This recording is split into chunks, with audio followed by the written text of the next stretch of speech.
Hey fellow tennis nerds, I hope all is well. I published a video not so long ago with Nicky Rönn, my buddy Nicky, who uses the Radical MP. He was customized quite heavily to his specs. He got it up to like a 3, 4, 5 swing weight approx. And then I had the good fortune of watching a young Polish player who's here training. He was playing a local tournament. He's 18, he's Olaf, very strong, ranked top 20 approx in the ITF junior rankings.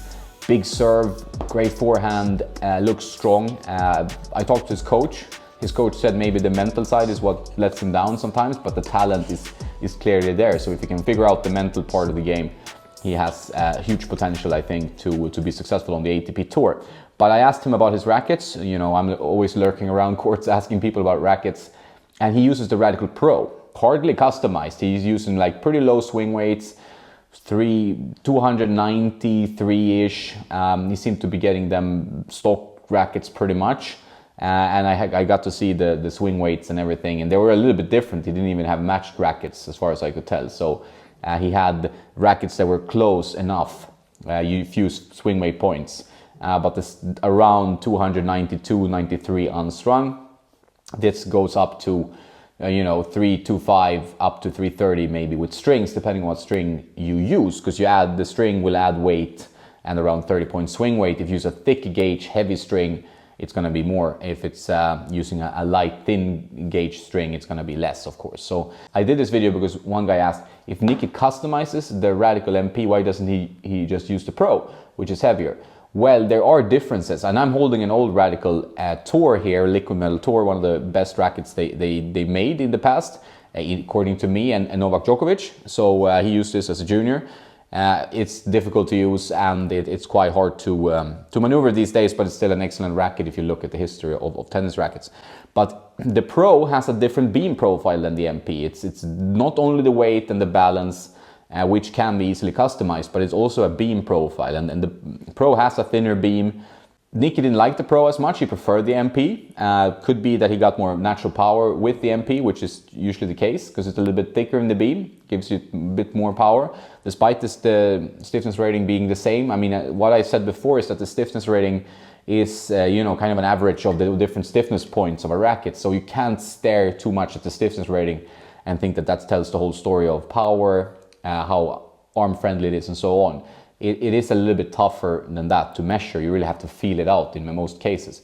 If you have a stiffness rating of 70 plus, sometimes it's going to be a stiff racket, obviously, but when they're hovering around the 65 mark, it is hard to say. You would probably need to play with the racket, where it flexes, how it flexes and so on. The Radical MP and the Radical Pro, they're two different rackets.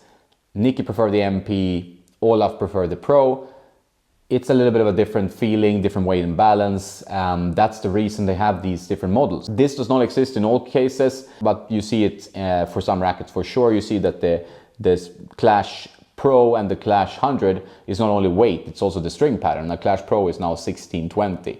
Speed Pro has 1820, Speed MP has 1619, even though the beam profile is the same. So there will be slight differences in most cases of these rackets.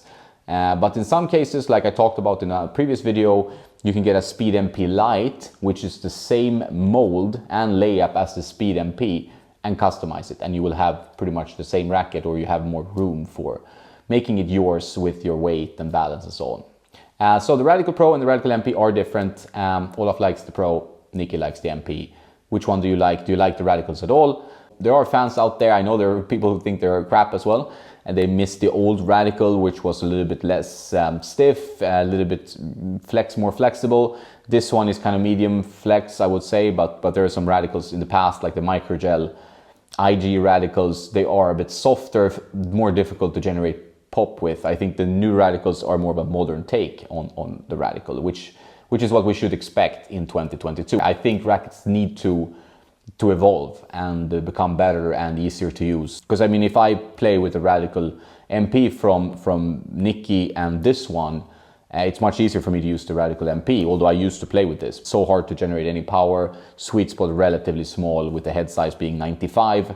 Hope that cleared that out. If you have more questions, put them in the comments. I'm gonna make an Ask TN page. I really appreciate some kind of donation or something if you ask a lot of questions or if you want help with the racket, because I get hundreds of questions a week.